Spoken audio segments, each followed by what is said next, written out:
You may call that as Sermon on the Mount, or you may call that as a Bhagavad Gita, or you may call that as a Quran, or you may call that as a Saint Avesta, or Guru Granth Sahib, whatever name you may call,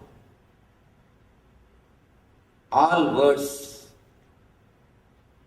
from all the masters talk only on this one subject, from subconsciousness to superconsciousness.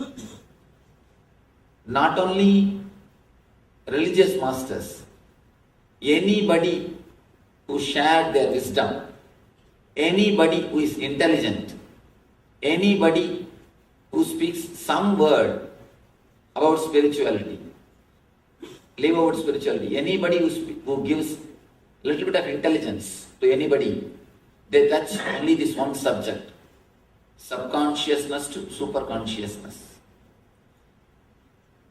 Life solutions or problems to the whatever the solutions to the problems which you are facing in the life, anything related to intelligence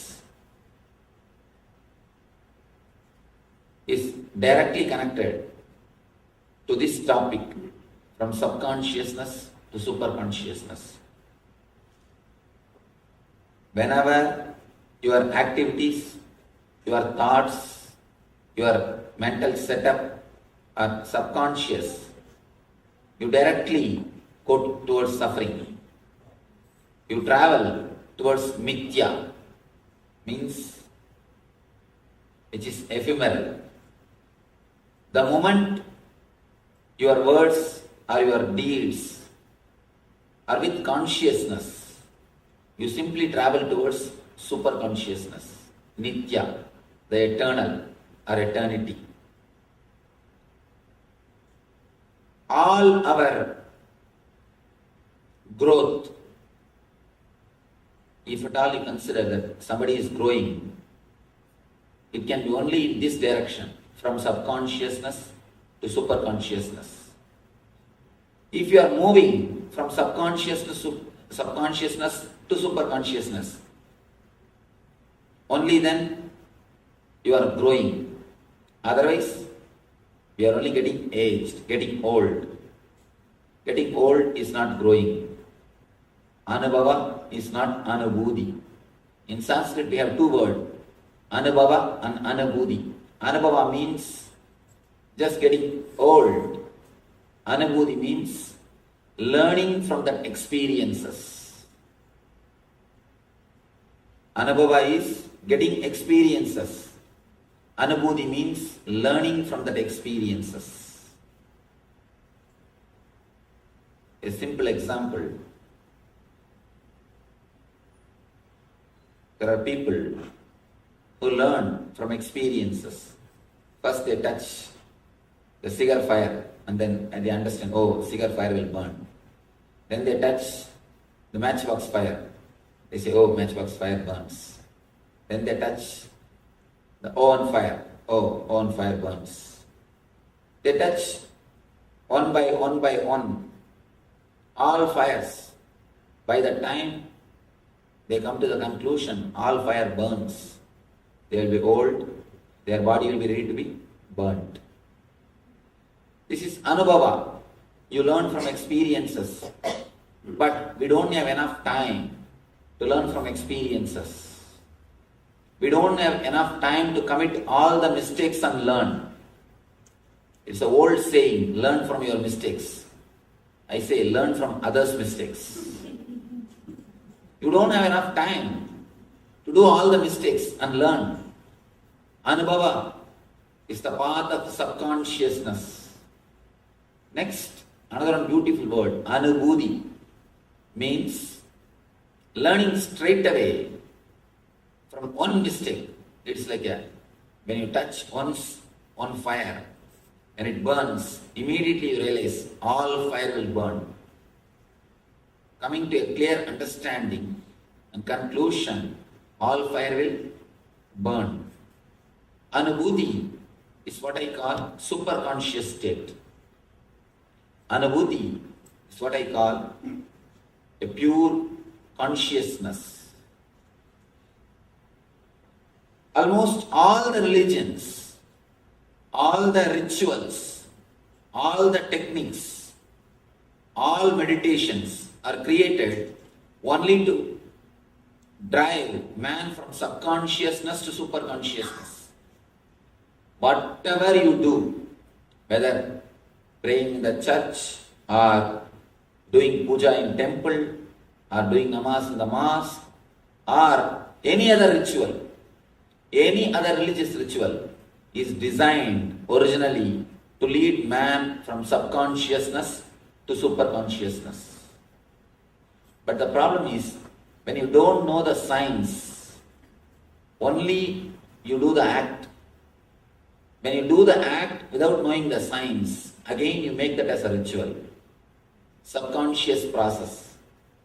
Anything done with the knowledge, with the wisdom, with the science of that whole action, whole activity, it becomes meditation. When the science is lost, only the action, activities remains, it becomes ritual. It becomes ritual. When the juice of wisdom is not there in the activity, it becomes just a ritual. They say a beautiful word, religious nuts and spiritual fruit. If the juice of wisdom is not there, you become a religious nut.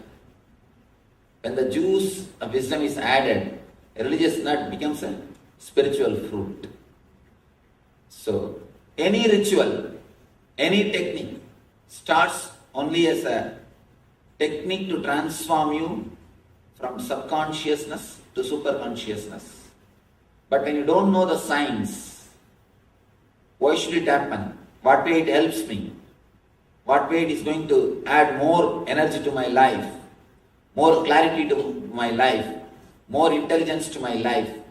When we don't know that, naturally, again we make the whole thing into subconscious process. If you know, even just sitting can become a superconscious technique. Even just sitting or simply inhaling and exhaling is more than enough to reach the superconscious state. With the intelligence and the right understanding, even a simple thing like inhaling and exhaling can put you into superconscious state. That is what is all about vipassana. Vipassana is one of the wonderful meditation technique. I think the greatest gift given to the planet Earth by East is this vipassana technique. This vipassana technique is the greatest gift to the planet Earth from the East. Buddha's great contribution. According to me, thousands and thousands of people have become enlightened just because of this one single technique. This technique is all about inhaling and exhaling consciously, that's all. When you know the science, if you are conscious, even simple inhaling and exhaling can lead you to superconsciousness. When you are not aware, when you don't know the science, even the great rituals, big rituals can lead you to subconsciousness. Now I'll try to explain the science, what is subconscious and what is superconsciousness, how we receive the information from the world and how process of cognition happens in our system and how it becomes subconscious, how it can be transformed into superconsciousness. I'll explain based on Patanjali, a great master who happened in India. Based on his theory, I'll try to explain, then we'll analyze that theory with question answer. And that will help to internalize. Actually, a simple theory will not help much. When you analyze it with question answers, with a discussion, then it can be internalized in your system. So I'll try to propose that simple theory. You see, here is a small diagram. I'll try to explain how we receive the information from the outer world, how the process goes on in our being.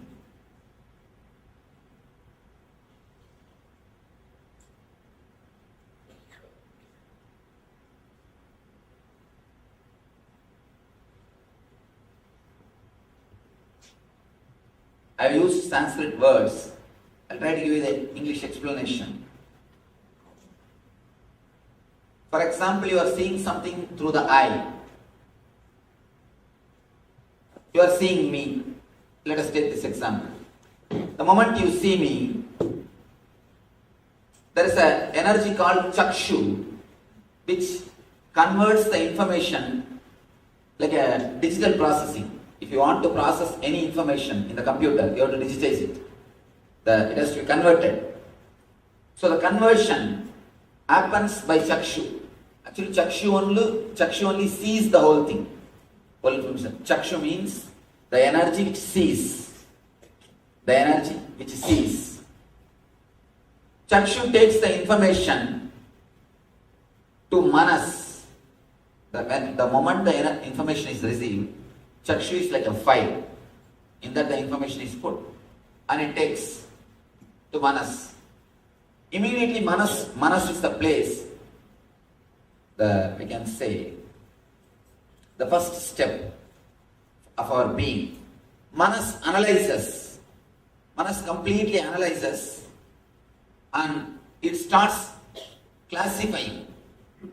It will first say, a broad outline will be given.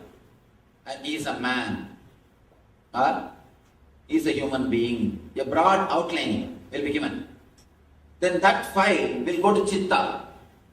Chitta immediately starts analyzing. Have I seen him somewhere? Have I seen him somewhere, here, there? You try to connect whatever you have experienced with this color or with me or some other Swami like me. All these memories will come up. You try to connect. You try to connect yourself with the information which you have received. Till this time, till the information comes to manas, it will be only analyzed in a general way. The moment it comes to chitta, you will start. Chitta is the memory. All the memories which you have collected is stored only in chitta. The chitta, with all the old memories, past memories, you connect. You start analyzing the Swamis whom you have met. If they have done some good thing for you, immediately you start associating me also with the good thing. If you had some bad experiences, then you start associating me also with that same bad experiences. So whatever process, whatever you know, with that you connect. And the file goes to buddhi. Now, buddhi will decide whether to sit here or leave. The buddhi will decide whether to sit here or leave. And if the process goes like this logically, you are safe. You are safe. But it does not go always logically. It does not go always logically. Even though buddhi decides, the buddhi is not the authority to give command. He decides and the file is moved to ego. To ego. This is the mysterious zone. Still now medical field is not able to penetrate this zone. This zone is still in the hands of meditation and the masters. Still now this zone is in the hands of the mystics and the spiritual masters.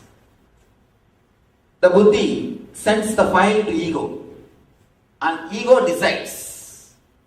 Ego decides. The decision again comes back. It is given to chitta.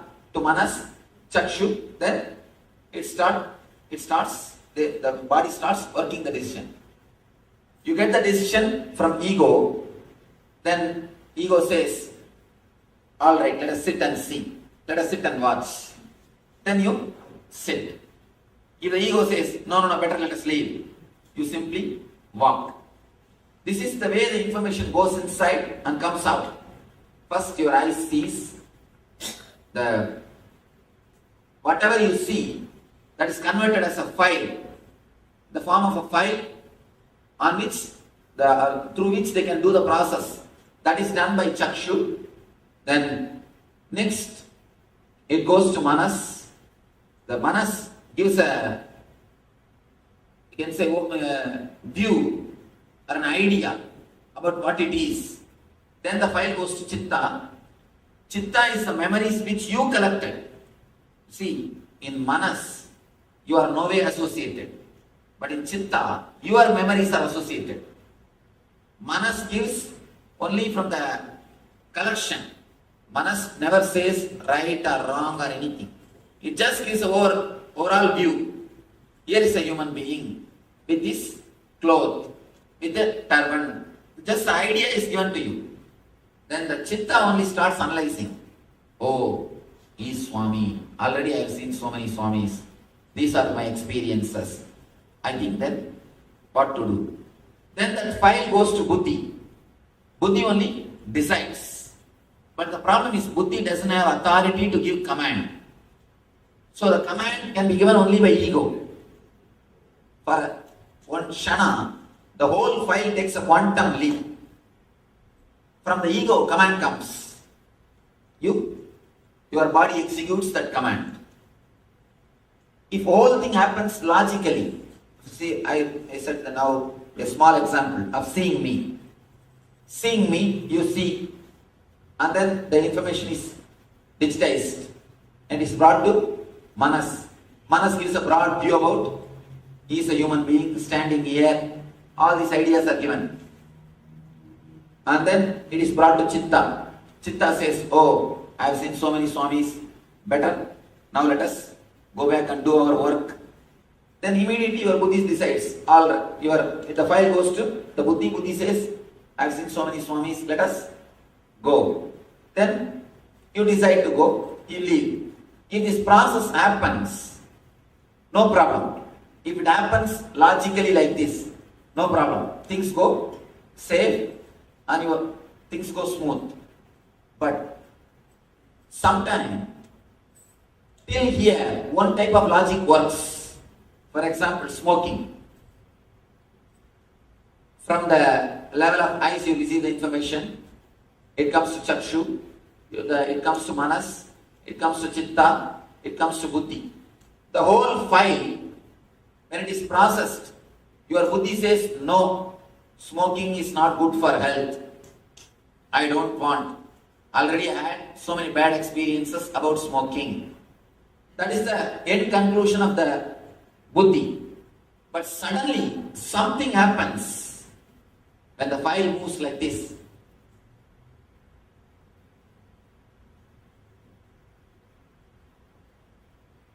When the file moves like this and it takes a quantum leap, suddenly something happens and you decide to smoke. Please understand, if things go logically, if your buddhi's decisions are executed immediately, as it is, you are not in any difficulty. Things are really beautiful, you are safe. But many times, your buddhi's decisions are not executed as it is. The process, your buddhi decides, no, I will not smoke, I should not smoke. Suddenly, you see the urge and you go for smoking. When the file goes to ego and comes back, the relation is changed. You send the file to the top authority with proper note. Finally, the decision comes opposite. You can't do anything. This processing area, actually, this whole thing I call it as TP. processing time. This is TQ, the quantum leap time. This is the time. The whole file takes a quantum leap.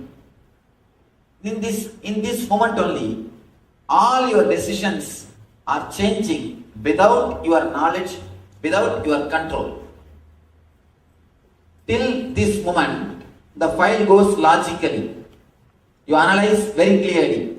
First you see me, then it is digitized, then it is taken to manas. Actually, if the chakshu is not there, you will not even see me. Many times you can see, you will be sitting and listening to music deeply. If somebody walks in front of you, you will not know.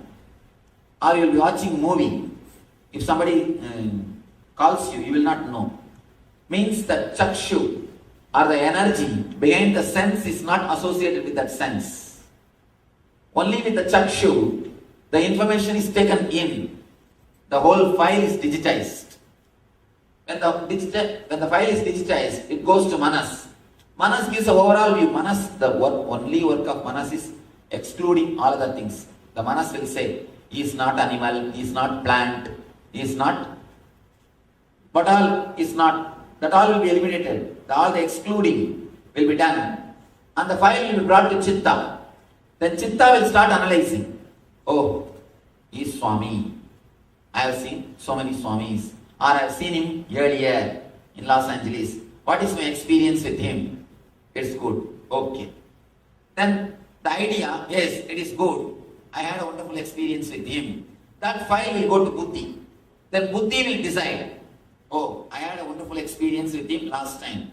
So naturally I will have a wonderful experience this time also. That file will be sent to ego. But ego only can decide. Alright, sit and listen. Or get out and go. That decision will be done only by ego. The problem is, if the ego decides according to buddhi, you are a Buddha. If ego decides against the buddhi, you are a Buddha. That's all. Whole process, when the quantum leap process takes place, the whole decision changes. How it changes? Let us see. How it changes? Why it changes? For the informations to come to the sense and to reach the buddhi, it happens step by step. It takes its own time. So you have enough of awareness. Enough of awareness is there. Naturally, the process takes, with enough of awareness, it goes logically step by step. But this quantum leap happens in no moment. Actually, literally no time is taken for the quantum leap. Because there is no time, less awareness.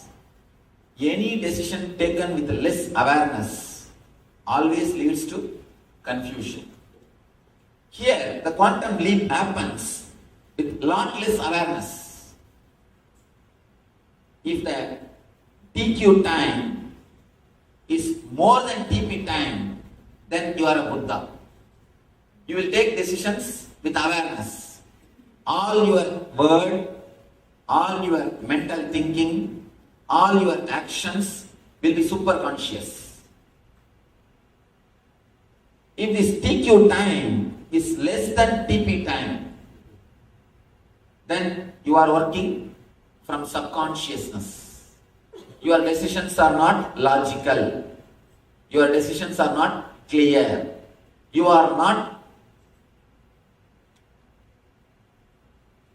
tuned. You are not integrated with your buddhi. If you are integrated with your buddhi, you are called Buddha, awakened one. All we need to do is increase the TQ time, that's all. Now I give you a small equation.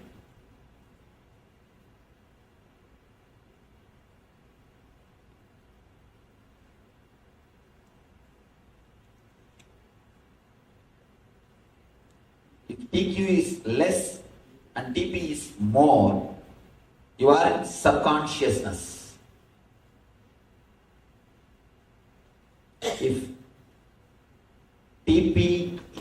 equal to TQ. You are in consciousness.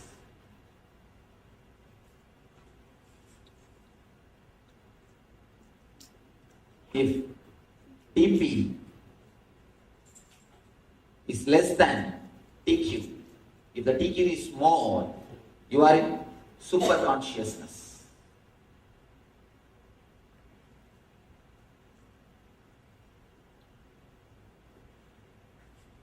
Actually, when the TQ is less, it gives you a sort of a thrill and kick. Quickly deciding. Deciding quickly gives you a sort of a thrill. You feel you are very courageous. A small story.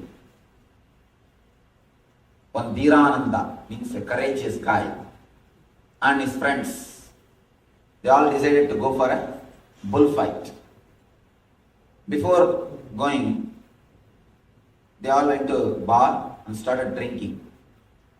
One friend told Nithyananda, why don't you also drink? Why are you sitting? Drink, it will give you a lot of courage to go ahead and drink. The fellow said, that is what I am afraid. That is why I am not going to drink. If I drink, I may have the courage. Actually, when your TQ is less, you feel you are courageous. If you continuously decide without having the TQ or without taking time, you claim yourself as a bold person. You think yourself as a great person. The person who decides, that is what in the social way, if somebody continuously goes on making decision without thinking, what we say? We say he is a great courageous person. We say he can do so many things. He can achieve so many things. But anything great, not only anything great is achieved, satisfaction that I live is achieved only by more TQ. Only by more TQ. See, as long as this time is more than this time, you are in subconscious. Continuously you are in subconsciousness. Because the buddhi gives a different decision and ego gives different command. Tug of war goes on inside your being. Continuously the tug of war goes on. Continuously, the tug of war goes on inside your being. See, it is not getting recorded.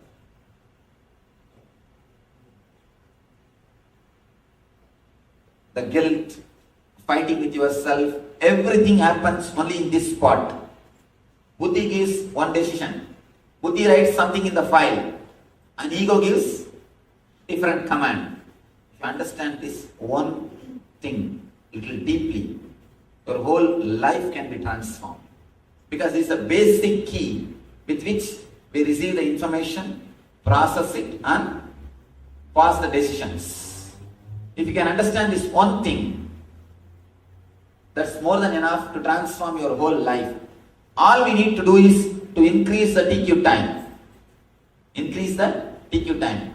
The file, when it goes to ego and process is done and the command is given to the buddhi, this time, if you can increase, if you can infuse spirit or awareness into this area, this TQ area, your whole life will be transformed. You will never make any wrong decision. Not only that, apart from you will not make wrong decision. Any decision which you make, you will know the consequences.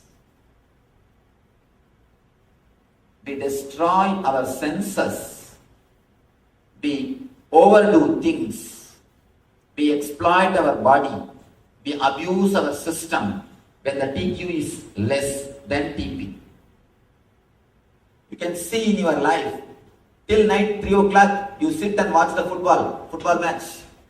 Your eyes will be begging, please give me a little sleep. Your eyes will be begging. The moment advertisement comes, your eyes just closes by itself. But you don't leave your body.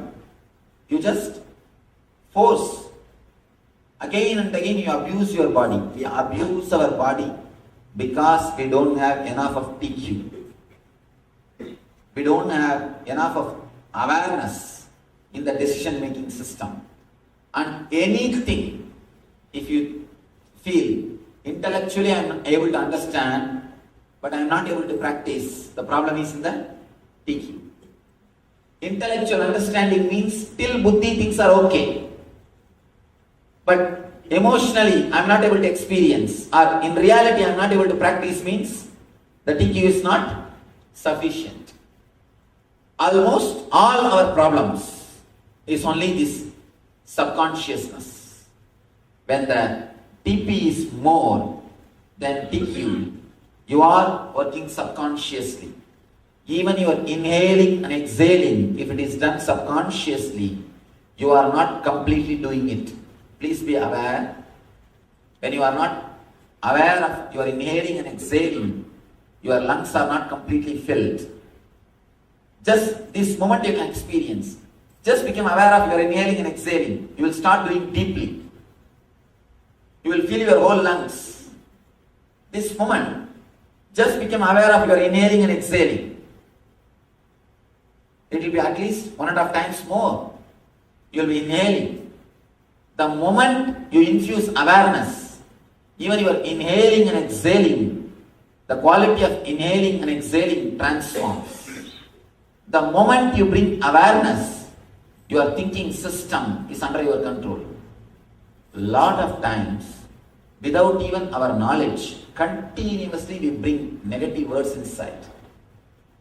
You can see in your life, if you just analyze, if you can just sit for 20 minutes and write down whatever comes in your mind. Of course, you can't write down because the speed is too much. Do one simple experiment. Sit in front of a tape recorder and speak out whatever comes in your mind without editing. Let it be recorded for just 21 minutes and listen after that. Rewind it and listen. Then you will understand what's going on inside. Without even your awareness, without even your knowledge, continuously you are using a lot of negative terms, negative words, to abuse your own self, to abuse your being. Your logic continuously attacks you. Actually, it's like you have a sword and you are continuously torturing yourself with that sword. Same way, with your own inner chattering, you will be continuously torturing yourself without even your knowledge, because the TQ is less than TP. The time which is taken for processing becomes more than the time which is taken for decision making. Decision making happens in this area. Processing happens in that area. Decision making happens in this area. It's like the boss who is supposed to decide never comes to a factory and he sits somewhere, sees the file and never even bothers about the file. Just out of his ego, he says, do this. That's the same thing happens in this area. Here is the worker, supervisor, manager, general manager, CEO. All these guys, they make decision. And finally it goes to boss. But just boss writes something else in the file and sends the file back. You can't do anything. You can only execute what the boss says. This is the same process happening inside our system. When the decision making is not done with awareness, simply you torture yourself. The words which you use with yourself, the words which you use with others, the mental setup with which you work, and the activities or the actions which you are doing, everything is straight away connected to this TQ. To this TQ, because this is the zone where the decisions are made. This is the zone where you create an image about yourself. You create an image about the world. You create an idea about the society. You create idea about persons. Everything is done only in this TQ zone. Infusing spirit in this TQ zone is what we call spirituality. Infusing spirit in this zone is what we call spirituality. Infusing consciousness in this zone only makes you super conscious. A simple inhaling and exhaling, infuse your awareness. You will start doing deeply. You will start doing deeply. And infusing awareness into your simple breathing can transform your breathing. Same way, if you can infuse the awareness into your thinking, it can totally transform your thinking. If you can infuse awareness into your activities, into your actions, simply you are transformed from subconsciousness to superconsciousness. A small example.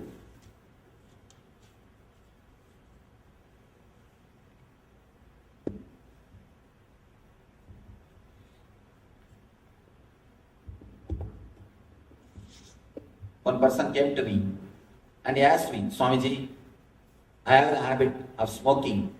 I am not able to drop it. Please help me. I told him, please start smoking consciously. That's all. I didn't say drop. I just told him, please start smoking consciously. I told him, before smoking, just feel the cigarette and feel the touch. When you smoke, feel every puff. Feel it. What is happening inside your system? How you are experiencing it. How your mind reacts. What you feel. The whole thing. Be aware of it. Be conscious about the whole thing. I don't know how you will be able to believe. Simply, the fourth day he came and he said, Swamiji, I am not able to smoke. What have you done to me? I said, I have not done anything to you. It is not my presence which has changed you. It is your presence which has changed you. For your transformation, my presence is not necessary. Your presence is enough. Your presence is more than enough for the transformation. My presence is not necessary. You see, if you understand this one statement, you will be liberated from gurus. That's the ultimate liberation. I tell you, liberation from gurus is the ultimate liberation. If you can understand this one technique, for transformation, my presence is not necessary. Your presence is enough. This one word is more than enough. Just infuse consciousness in the TQ. Just infuse consciousness in every action, in every moment.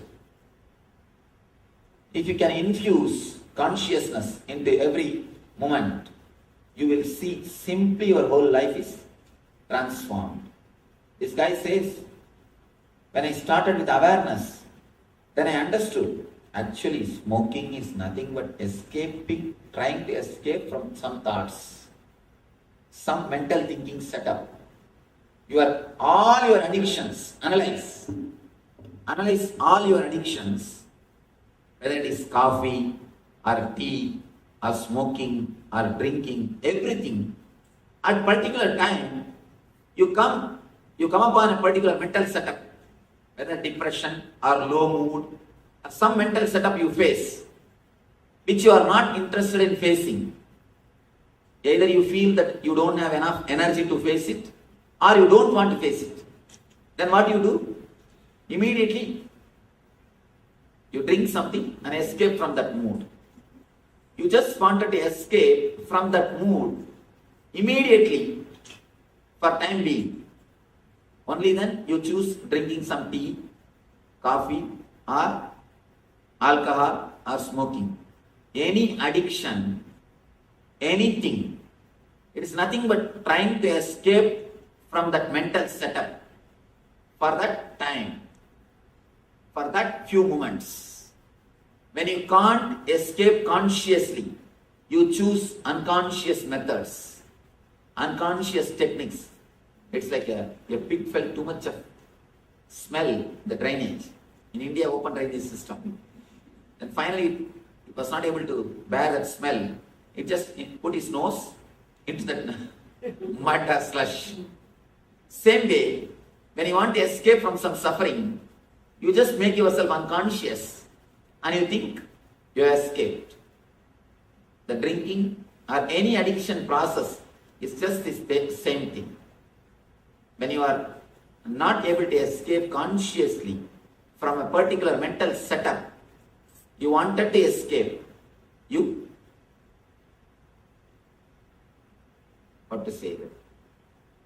use some outside things to make you unconscious, alcohol or drinking or anything. Anything which makes you unconscious is dangerous for the TQ. For TQ, you will not be able to make right decisions. Anything which makes you unconscious will naturally lead you to more and more dullness. You will be abusing your body, your mind and your whole system continuously when you use methods and techniques to reduce the TQ, means putting yourself into unconsciousness.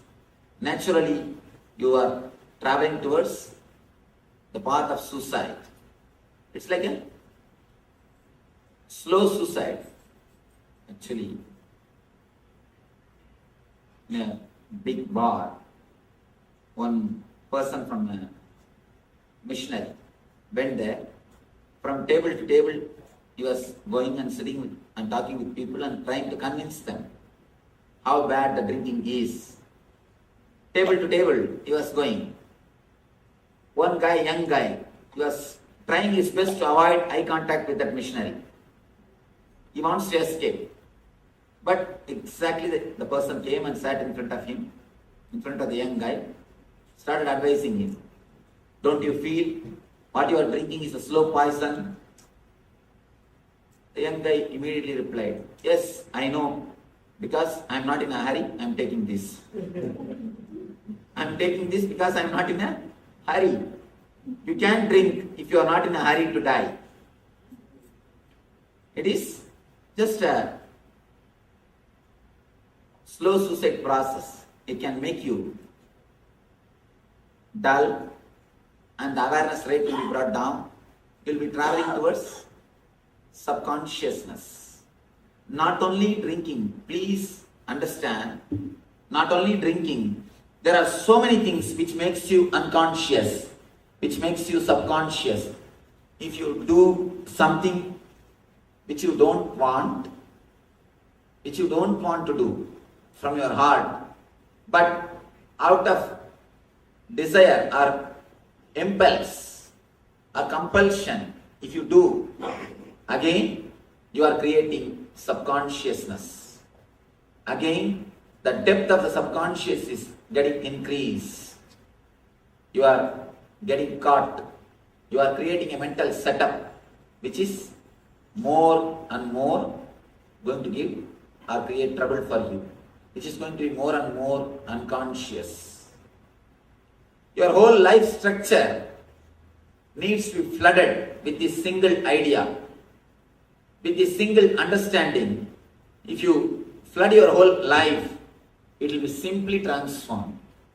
If you can understand this one key sutra, this one key mantra, infusing awareness into your TQ zone, infusing awareness into the area in which you are making the decisions.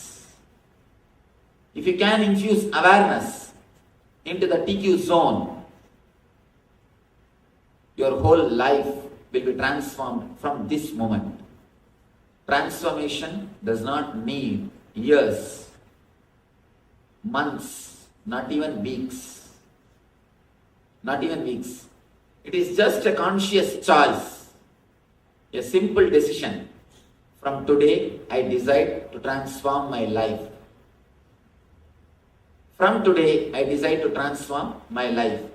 If you are in subconscious level, the moment you choose, you will move towards the conscious level. If you are in conscious level, the moment you choose, you will move towards the superconscious level. It's the ultimate technique, not only for the spiritual progress, even to live life happily. This is the master key. Yes. So infusing awareness into the TQ zone not only makes your whole life blissful, that is necessary for living. If you're not infusing awareness into TQ zone means, someone says very beautifully, quantum leap time. So if you're not infusing awareness into the TQ zone, the more you become subconscious, and all the addictions, whether it is drinking or any kind of addiction, are escaping from the TQ zone, not infusing awareness, and any escaping will lead to subconsciousness. And whether it is in, not only that, any impulses that we act out of many impulses, we act out of many compulsions, anything that we don't want to do but still we do it. All these things leads us to subconscious, into non-awareness, into that leads us to instead of putting awareness into TQ zone, we go on in bringing unawareness, going to the leading us to the subconscious zone. So this is, as Swamiji reveals so much about the subconscious and superconsciousness. Whole, Swamiji says very beautifully, all religions, all techniques, all rituals, whether it is puja, it is namaz, or any kind of ritual or meditation, it's all is designed to lead us to the super consciousness. So from subconsciousness to super consciousness. But science says that when the science, and actually every ritual was designed to lead us to super consciousness. But when the science is lost, it becomes a ritual.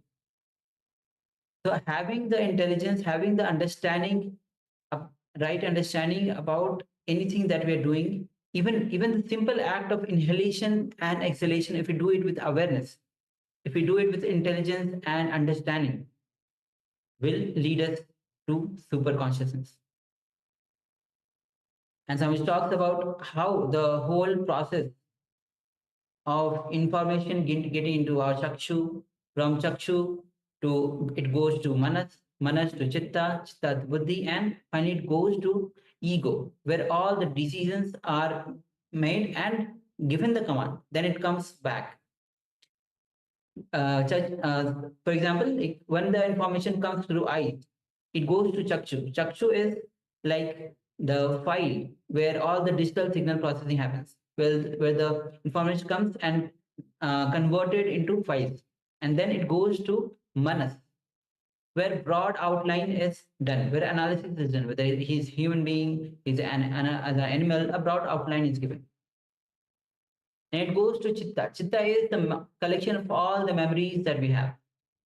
And also in manas, excluding happens, that this is not a bird, this is not this is not that. All the negation, all the exclusion happens. In chitta, where all our experiences are there, based on our experiences, we decide. Then it goes to buddhi.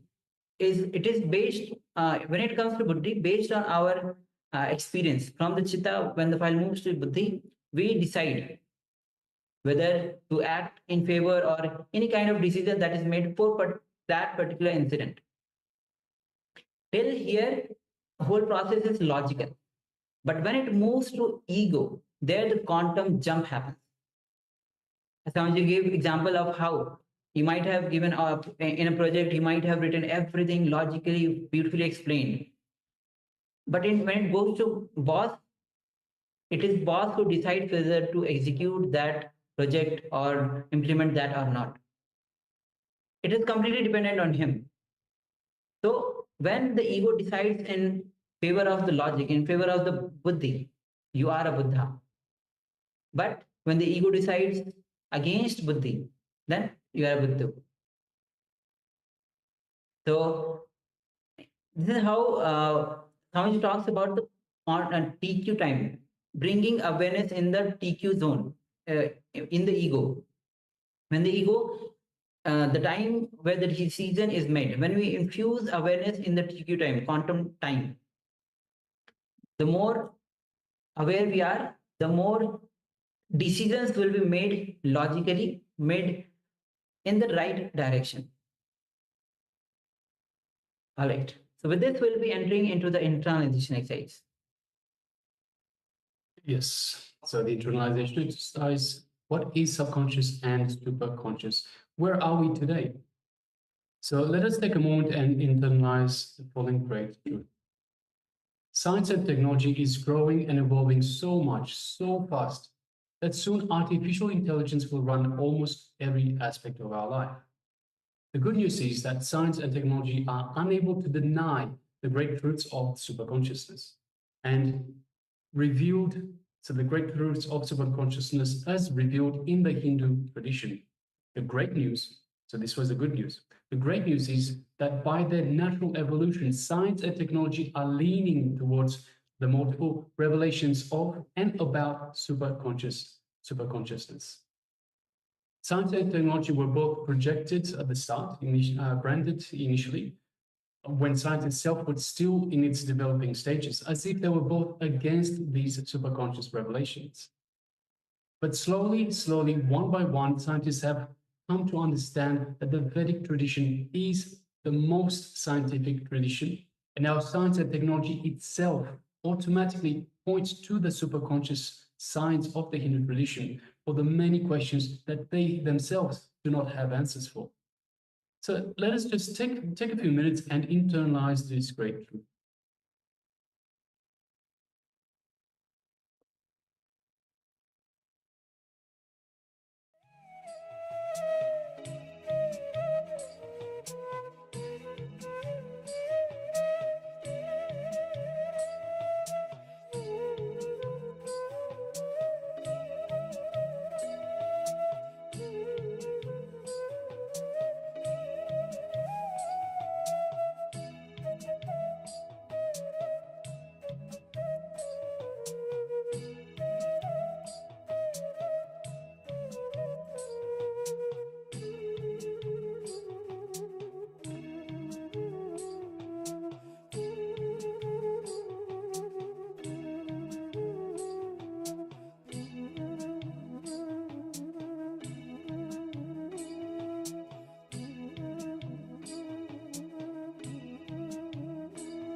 Yes, welcome back. You can relax now. So we have a question from Klaus Aya. I can understand that everything is energy, yes. And now I want to have a young body. What must I do? I want to live my life again, want to be able to move in the world, want to visit retreats, and therefore I need a young body and a healthy body. What must I do? And I want to have support from someone who can heal my body. Okay, so yes, a number of things. Okay, so Klaus Aya, you understand everything is energy. That is a very powerful cognition. It is very important to understand that. Second of all, to have a young body. We can't stress it out enough. First thing, detoxification. Detoxification removes the toxins from your body. Second thing, yoga. Yoga aligns your system, your entire body, your entire system for the right. So it aligns it properly so that all the energy flows properly through your body. You also, so it has so many health benefits, so many anti-aging benefits as well. Third of all, there's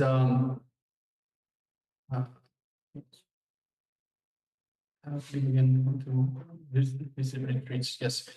What we can do. So these two are very important. These two things, the detoxification and the yoga, very, very important. You will feel so much younger. Oh, and the third one, Maharaj just mentioned it just before. Do enema. Enema cleanses you up from the inside. See, so many toxins get stuck in your intestines. It is very important. These toxins not only stop you from living your life, but they actually they put the negative energy they start having their own intelligence and start working against your body, start aging your body unnecessarily. So these three things are very, very important. So first of all, detoxification. Please make sure you're doing the detoxification. Second of all, yoga. Please start doing yoga every day. So we have the yoga. We've noticed you have been joining after the yoga. I understand you have an older body at the moment. That's fine. There's no reason why you can't start doing the yoga. Even whatever you can do. So I'm not saying you have to be absolutely perfect in every asana. Whatever you can do, start doing the yoga. You will see the difference straight away. Within 1 week, within 10 days, you will see so much difference. You'll have so much more energy. The flow, the energy flow of your body will be so much aligned the way that your body should be. Detoxification, I can't say it enough. Haritaki, especially, and neem juice in the morning. 108 yoga or 300. So for PSM1, we have 108 yoga sequence. And also, for healing, the best thing to do. So of course, you can do everything that we're going through, all the power manifestations, all that all helps. Even the self-healing, that all helps. But please make sure that you come to the darshan, to Swamiji's darshan, the Supreme Pontiff of Hinduism, and ask him for healing, ask him for blessings, for healing, for everything that you need. He can heal you just like that. So please make sure that you do these. So everyday yoga, everyday detox, enema, everyday enema. You'll find you'll have so much more energy. All the toxins will be out of your body. I cannot stress enough how. But see, this is something that you have to do. So if you just sit back and say someone else has to do it for me, it's not going to happen, because you have the same mental setup, you have the same incompletions, the same energy patterns that will still keep you in the same loop. So even if you are given a breather by having a little bit of healing, you're still in that same loop. So eventually all that healing will be gone. So you need to do the work as well for the longer term. So detoxification with haritaki powder before going to bed, neem juice in the morning as soon as you wake up on an empty stomach. Yoga, please come to the yoga class in itself. Third of all, start doing the anima as well. It will have such a huge impact. You will see so much energy you will have. And ask Swamiji for blessings, for healing, for yourself. Also, what we can do is we can ask you every day. So this is the support that we can offer. We can ask you every day, did you do your puja? Did you do your detox? So this way we keep you in integrity to reach, for you to be able to reach this goal. So for younger body, a healthier body. So this is the support that we can give you, is by asking you, checking on you, have you done this? Giving you tips. So this we can do. So, but requesting you, please come to the yoga. Start coming to the yoga. It'll be a little bit awkward, a little bit uncomfortable to start off with, but you'll see as the days progress, you'll be able to do more. You'll be able to stretch further, to do positions, asanas, postures that you weren't able to do before. Just slowly, you'll see increases, because it won't happen overnight. So you won't just straight away sit down. No one has been able to just sit down and do every asana perfectly. It's just impossible. You need to work through it. So everyone has started a little bit awkward, a little bit uncomfortable, but eventually has gotten to the position where they need to. So requesting you, please join us for yoga every day. You will see so many benefits, and of course, detoxification. Can't say enough how important detoxification is. Yes, and also I would like to share my experience as well with this yoga. Initially, when I came, I was 108 asana sequence. It's not that everybody does, and it's only in Kailasa that we do 108 and 300 asana sequence. But outside, we do hardly few of the asanas. But moment it's difficult even for me. But right now, I have been acharya for the yoga. I had been doing 300 asana sequence in the past and made was a part of record also. Asia record, but moment I started, it was very difficult for me again. The moment it progresses, I showed my integrity, showed my consistency. That helped me a lot, along with the detox, along with the intestine cleaning, as Maharaj mentioned, the enema, and having drinking water, a lot of drinking water hydrates body and flushes out so much of toxin again and again. So come, as Maharaj already mentioned, have the detox, drink water, do yoga, do enema, and come for darshan. And again, please ask the Supreme Pontiff of Hinduism, ask Swamiji for blessings for health. I can't stress that out enough as well. So all of these, please, so note these down, and please make sure that you do all of these. So detoxification every night with haritaki powder, every morning with neem juice. Yoga every morning. See, to tell you my story in terms of yoga as well. So when I was doing yoga outside, as Maharaj mentioned, it's a couple of asanas here and there, a couple of postures. It was actually, I found it very boring. Now here, I can't live without yoga. The moment I wake up, I'm thinking, right, let's get into yoga. It becomes a ritual. You get so much energy. I can't stress it out enough. I'm sorry, I don't have any other words. It is so important. It is so important. You feel so much more energetic, so much more energy after you do yoga. So please make sure, so detoxification, yoga every morning, and as much as you can do. Doesn't have to be perfect. Just make sure that each day you push yourself just that little bit more. So don't be content with what you can do. Just try a little bit more, a little bit harder, a little bit lower, a little bit more stretched in one position, one another. It's very important that you progress. So not just be comfortable with where you are. And enema, absolutely very important as well. Enema every day in the morning as soon as you wake up as well. So these are very important, and of course, Swamiji can heal you just like that. But as I said, you need to do the work to make sure that it doesn't come back. This is why you need to do this for yourself. You need to do the yoga. You need to do the detoxification. You need to do the enema. And of course, Swamiji can help you along, giving you healing. Okay, Aya?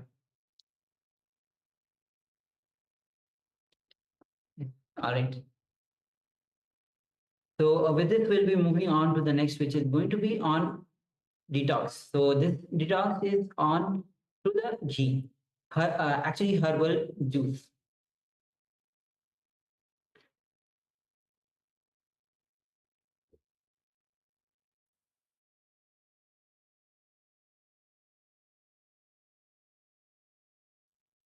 Yes. All right. So today we are going through the detox, which is on ghee. So ghee is actually the clarified butter. So what are the benefits of detox with ghee? It is ghee is very popular in Indian cuisine actually, as well as many other countries across the globe. But did you know that it has health benefits in terms of detoxification? Let's have a look at these benefits for detoxing with ghee. So first of all, ghee brings healing to the stomach. You can simply apply a little bit of ghee on the belly and pain will shortly go away. This is first. Second, take the ghee takes the place of food and water. When you take a teaspoon of ghee and jaggery, it replaces food and water for short period of time. Third, ghee cools the stomach. If you just take 1 spoon of ghee and feel the stomach immediately, it cools down. So these are the few benefits of detox with ghee. When you take ghee in your ways, the way we just told you, like the 3 points, and we'll be maybe projecting as well, that we can actually note it down if required.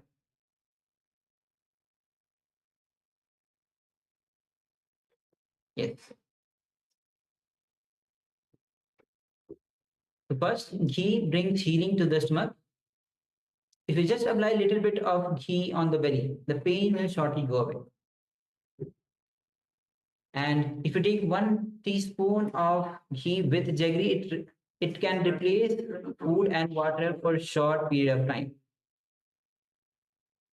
And third, when you take 1 teaspoon of ghee and feel the stomach, you'll feel that the stomach immediately cools down.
Yes, some further benefits.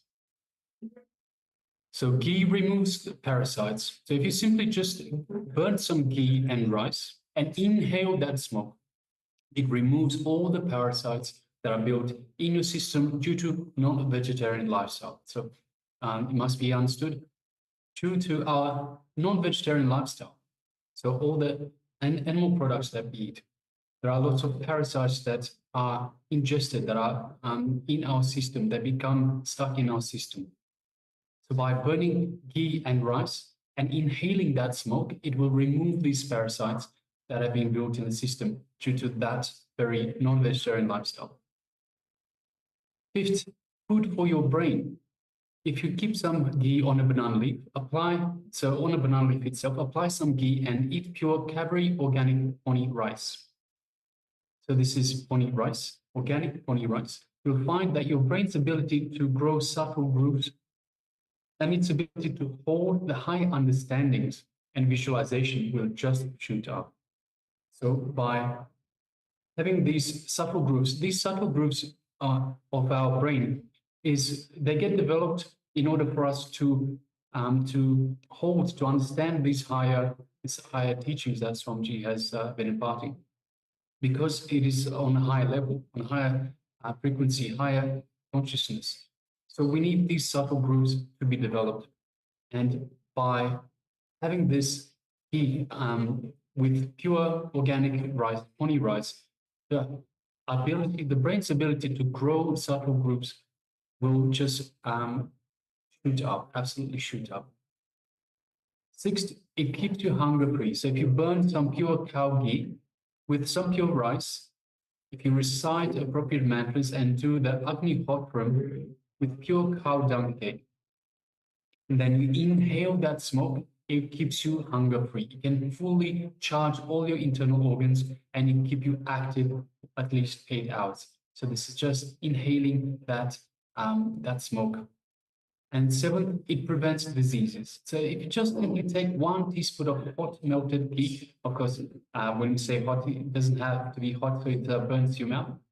So just take a teaspoon of hot, enough, well, not too hot that you can still have it. Melted ghee daily for a lifestyle-free disease. So it keeps away, it's a preventative measure for diseases. Just having 1 teaspoon of melted ghee keeps diseases away. So in fact, it's not the apple that keeps the doctor away, but it is a teaspoon of melted ghee. Yes. So with this, we'll be moving on to the power manifestation. And today we are doing the power of quantum memory. Seeing, recollecting large information from the intelligence behind the brain. So this is one of the power of third eye, where we'll not be using our logic, we'll not be using our memory to see, collect the information, but it is from the intelligence behind the brain. So first, let's enter into the shastra, means a scripture reference for manifesting the power of quantum memory. And the shastra is from Sarva Jnanataragma, verse 15, which says, Eva me katvam bhave samtitasya tu yoginaha sarva jnanatvam pravartet vikalparahitasya tu. Translation of this verse, who says, within such a yogi who establishes himself in absolute non-dual oneness with Lord Shiva, and who keeps himself free from all sorts of differentiating notions, the exalted superpower of all-knowing, Sarvo Jnanatama, gets unfolded in all its fullness. So let's get ready to manifest the power of quantum memory. We'll be showing you the page filled with content, the text. Just have a glance of it. Do not try to read it. After having the glance, we'll be manifesting the power to recollect this information from the intelligence behind the brain.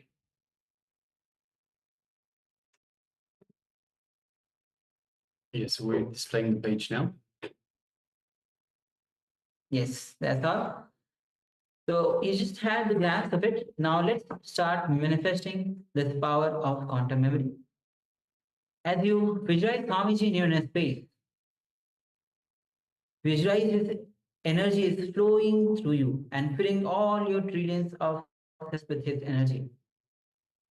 That superconscious energy is energizing your whole system, every cell in your body. And his love and compassion filling your whole inner space. Now gently bring your awareness to your third eye, the area between the two eyebrows. And start to unclutch from every single thought. Do not engage with any of the thoughts. Just unclutch. Any thought arises, whether even the thought to move your hand, or to open your eyes, or to move your legs, or any complex thoughts, just unclutch, disengage from them. Do not clutch with those thoughts. Don't engage with those thoughts. Just unclutch. And from that pure, unclutched and oneness space, let's start chanting the Mahavakya. Om Nithyananda Paramashivoham. Om Nithyananda Paramashivoham. Om Nithyananda Paramashivoham. As you keep vibrating this Mahavakya, now start to manifest this power of quantum memory. Let's Paramashivoham. Om Nithyananda Paramashivoham. Om Nithyananda Paramashivoham. Om Nithyananda Paramashivoham. Om Nithyananda Paramashivoham. Om Nithyananda Paramashivoham. Om Nithyananda Paramashivoham. Om Nithyananda Paramashivoham. Om Nithyananda Paramashivoham. Om Nithyananda Paramashivoham. Om Nithyananda Paramashivoham. Om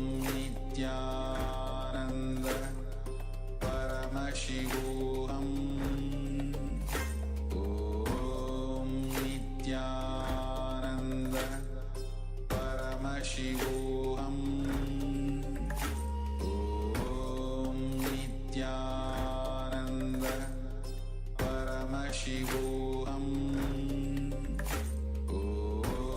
Om Nithyananda Paramashivoham. Om Nithyananda Paramashivoham.